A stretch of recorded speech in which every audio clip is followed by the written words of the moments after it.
Hi, today I'm so excited to talk to Anipar Laus, who also goes by the stage name Mystic Dancer. I had the pleasure to attend the Tribal Burn show at the Sacred Lands in St. Pete, Florida lately. I got to watch Annie's performance where she was portraying the Hindu goddess of destruction named Kali. Please, Annie, tell me a little bit more about the character. How was your experience with the dance show? Thank you so much, Evi, for having me on your blog. So, yes, my experience with the Kali's character was one of a kind for me because this is not something that I am used to doing. This was literally my first time experiencing or experimenting with this kind of a character as well.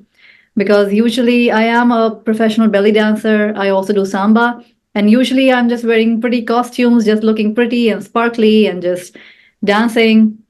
But in this one, it was just the opposite of that. There was nothing pretty or sparkly.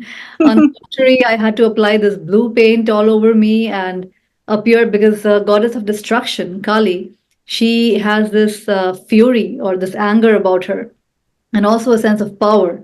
So it was really a very powerful feminine image that I had to portray. So it was completely different to what I was always used to doing. So that was a bit challenging. Music for the show as well, because when I was looking for the music, a lot of Indian music was showing up, Indian classical music. And I am not trained in Indian classical dance forms, even though I am born and brought up in India, but that is not something that I have been trained in.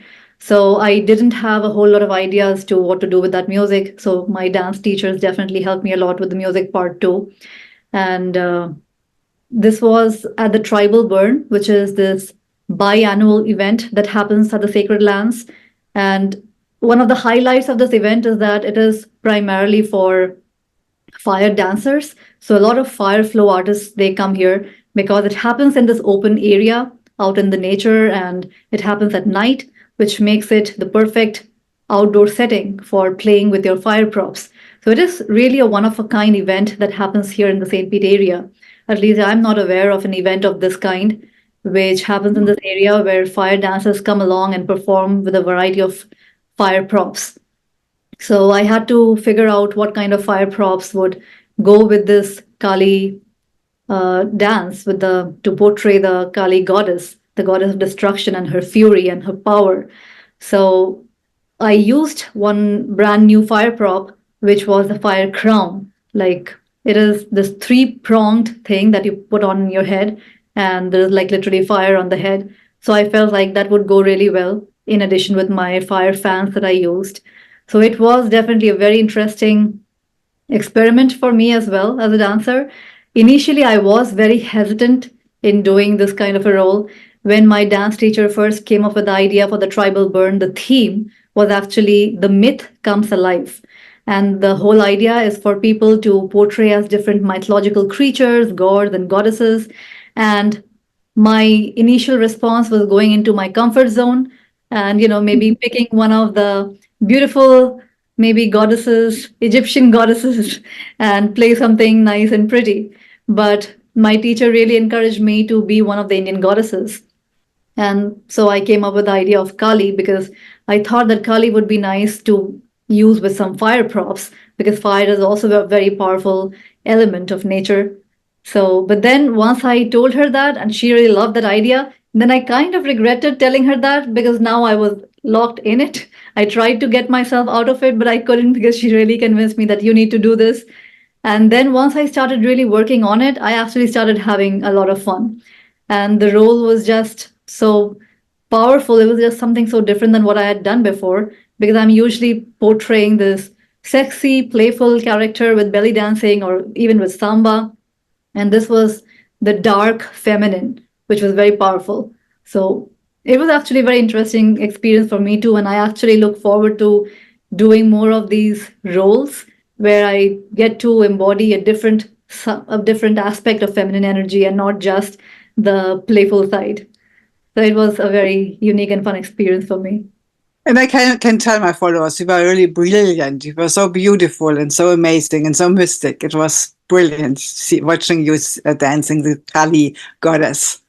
And coming back to the props, for me it was dangerous, and I was really afraid of your beautiful hair. Tell me, is it dangerous? Tell me a little bit more about using fire props. Well, when you are dancing with fire, of course, fire, I mean, it could be dangerous. But then when you are trained, then you know what to do and what not to do. And you know exactly how to handle these props. So I wouldn't suggest somebody to just buy fire props and then starting to use them without any prior research and maybe getting some kind of a training to know exactly how to safely use the fire props. But of course, because I had that previous training, so I was doing everything very safely and the whole tribal burn setting that happens in a very safe environment. So it was pretty safe, even though it might look dangerous having all the fire so close to your head and everything, but it was done pretty safely. And And of it's real fire. It's real fire. Yes, yes, it is real fire. Sorry. That's the whole fun of the of the show and of the podcast, that it is real fire. Yes, you do have to be careful, but we have a lot of people who are on the sides of the stage who are always watching you when you are performing. That if something goes wrong, if something catches fire, then they are always ready to come and, Oh, rescue. yeah, yeah, yeah, makes sense. Oh, wow, wow, great. Now, tell me a little bit more about your dancing career. And is it that what you are doing full time, or do you do something else as well? Well, actually, my dancing career really just happened by chance, completely by chance. It was never my plan to become a professional dancer. And even to this day, I kind of find it a little bit weird to call myself a professional dancer because when I think about professional dancers, I think about the level of commitment that they have to dancing, towards dancing, and the number of hours they put in on a daily basis, practicing and dancing and, physical training and all that stuff. And I just love dancing. I am passionate about dancing, but I got into dancing just for the fun of it. So I was looking originally to join a Bollywood dance workshop, the Bollywood dance class, and I found my belly dance studio instead. And I thought that I've never tried belly dance before. And the only reference to belly dancing that I had was Shakira's videos. So I thought, let's give it a try and see how I like it. It was very close to my home, so that was one of the motivations too, because I didn't find anything that was close related to Bollywood once I moved to St. Petersburg here in Florida. So I gave it a try and I was in love with it. I really enjoyed how different it was from Bollywood, but I also enjoyed the fact that with belly dancing, I feel like it really helped me to get in touch with my feminine energy and in a way that I was never in touch with before. Oui, I liked it. yeah, yeah. And I also like the fact that with belly dance, there are so many different moods that you can portray through just one song.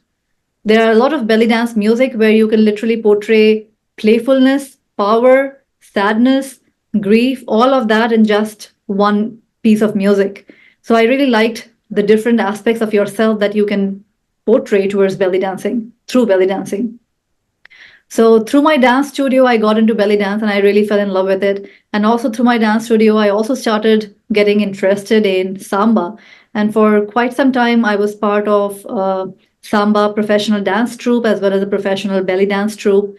So both of them I really liked quite a bit. And even today, I professionally dance samba as well as belly dance, but belly dance more often, as well as sometimes I dance with fire props for private gigs and everything. But the whole thing with my dancing career really just started with my belly dance studio. Once But I as a child, you always were dancing. I think it was not just started as an adult. You were always into dance.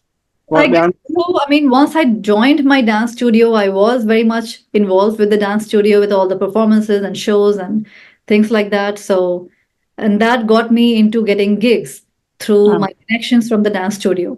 And once I started doing the gigs, then I really started enjoying that quite a bit too, because it was like getting paid to do something that I love already. That is great. That, go and, have a lot of fun and make money for it. I was like, that is like a win-win situation, best of both worlds, to make money while having so much fun. So then I started looking into it a little bit more and started, I created my own website and also set up accounts with, there are a couple of these platforms where you can create your profile, so to speak, where people can find you, people who are looking to hire entertainers for their parties, corporate events, just birthday parties, anniversaries, weddings, and so on. And I started networking also more with event organizers. And plus, of course, I had my own sphere of dancers through whom I started getting more and more gigs. So Oh, that's how it all really started. But it wow. really Oh. just started, just for having fun, just because I love dancing so much. I just wanted to learn a new dance form, and one thing led to the other. And I think people see your passion and feel your passion, how you are into this dancing, and it comes totally from your heart. I think that makes it so nice and so beautiful and so authentic.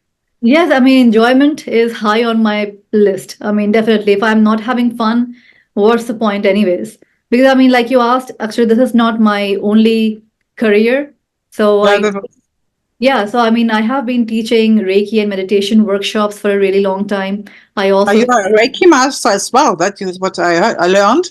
Yes, that's right. So I have been doing that for quite some time. I have a YouTube channel dedicated towards that. And I also have a real estate license. So I'm also a full-time realtor. So dancing was really my hobby. And it was also really one of the things that I did for fitness because I cannot just go to a gym and do some boring gym workout. For me, dancing was really my fitness workout as well as my hobby, my passion. It was a lot of things combined into one. It was a source of joy as well, and it still is. So for me, it's really important that I have fun doing this. And I feel like now is like the best of both worlds because I get paid to perform and I'm having so much fun performing anyways. So I really enjoy it. And people love watching you. That's what I realized. And so at the show, people were really excited about you, and you did a huge standing ovation. Thank you so much. I mean, it was something very different that I did, and I definitely got a lot of good feedback from the Kali performance from a lot of my friends who really liked the show, which was a little surprising for me because it was a completely different style of thing that I did this time. But I was pleasantly surprised with the feedback that I got. And Now that it's time to go on with the Kali character or more the Indian characters. There are so plenty of them. yes, yes. Go into it. Yeah, And maybe. I mean, if the opportunity shows up, I will definitely love to experiment with something different. yeah, And I'm great. surprised that a lot of people who are not Indians were also so much aware about the, Kali character, and some of them even came up to me and told me how much they love Goddess Kali, and Ah, they even worship Goddess Kali, or they are just, devotees of Goddess Kali, and they are not even Hindus. They are just people who have been, born and brought up here in the U.S. So I was very surprised by that. yeah, yeah. I can't believe that. Yeah, Right? I Yeah. people know about it. Yeah. Yeah. Right. And it's now tell me about the plans in the future, about your dancing in the future. What's going Well, on? I mean, when it comes to my dancing, the future for my dance related career, I don't have a huge, a long term plan or anything like that because, like I was saying, everything just happened. I just went with the flow and things just lined up for me. I never had the original idea that I will go join a dance studio and train and practice and become a performer and become a professional belly dancer. None of this was planned, it just happened. So I don't know what is going to happen in the future, but coming to my dance career, I'm definitely enjoying doing private gigs. I sometimes I get hired for shows at restaurants, but more than restaurant gigs, I actually enjoy doing private events much more, either corporate events or private events, especially people's like weddings or Ah, anniversaries or birthdays, because I just feel like it is a special event for them, and them deciding to work with me for this special event to entertain their guests and creating memories with them. I just have a special, like extra special time dancing for these kind of events more than just dancing at restaurants. So it's a great idea to have you as a ballet dancer for a private show for a birthday party. Wow, that's a great idea. I love that. sometimes belly dance shows, sometimes if it is an Indian wedding or Indian anniversary or party, then often they also request Bollywood along with belly dance. And I have some Bollywood training as well. So, of course, coming from India, I mean, Bollywood is what you literally grow up dancing to. So, I can mix and match some Bollywood numbers with some belly dance numbers. Sometimes I also get hired for like samba dancers. Sometimes they also want me to use fire props. So depending on the venue and the kind of show that it is, so I get hired for different things. So I do want to focus more on private gigs because it is just much more fun having that connection with people and being able to entertain the guests at a special event like a wedding. That's just really fun. Or sometimes 40th birthday parties, 50th birthday parties, sometimes grandkids throwing a Oh, special birthday party for their grandparents, like a 70th birthday party. I've even been to a 93rd birthday party. That was really? so special, to going to somebody's 90th, 93rd birthdays is like amazing. So I really enjoy doing that. So I want to expand on that aspect of doing more private events. And sometimes people also come to me for private lessons and they Ah, do that online because maybe a party is coming up, sometimes a wedding is coming up, and they want to learn a few belly dance moves. Maybe they want to learn a short choreography for their event. So they reach out to me for just some private dance lessons. And I enjoy doing that too, like for their special event to get them prepared with a little choreography or something. I did that last year for a woman who was getting married to an Arab husband. So she wanted to surprise her husband with a little like dance show from herself. And she had invited me to dance at her party as well. But she wanted to begin with a little show for herself, like where she performs for her husband, a little belly dance number. So she wanted to learn a small little easy choreography. So that was pretty fun as well, teaching her a simple choreography that she could dance at her own wedding to surprise her husband. And ah. I could tell her husband was so happy with that surprise. He was extremely, very, very pleased with his wife. So That means you just do just a few dance lessons, as if I want to do something like that, just one or two or three, whatever is needed, that you offer as well. It yes, mustn't be a whole class. It's just some lessons, yes, classes. at the moment, I'm not teaching any regular dance classes, but these short little lessons here and there, I am always happy to teach for any special event that might be coming up. If you want to learn some classes, some small lessons, little choreography, simple enough, that's always fun for me to do. And I have time for that in my schedule. So we can schedule that online. If you're local, then I might be even, depending on how far it is that you are willing to travel, and I'm also willing to travel to a certain distance. So Wow. that's what I'm offering currently. Great, Annie. That was great to hear from you. And I know you have all these beautiful costumes, and you can go in every role, every character you want to in this dance world. And we are really happy to get the interview, and we are happy to see more of you in the future. I Thank hope we you can so work much. and you keep us informed. Thank you. I will definitely. Then thank you so much for the interview, and I will keep all the links from Annie below that you can follow her and see what she's doing. Okay, then have a wonderful day. Bye, Annie. Having me. Thank you. Bye bye.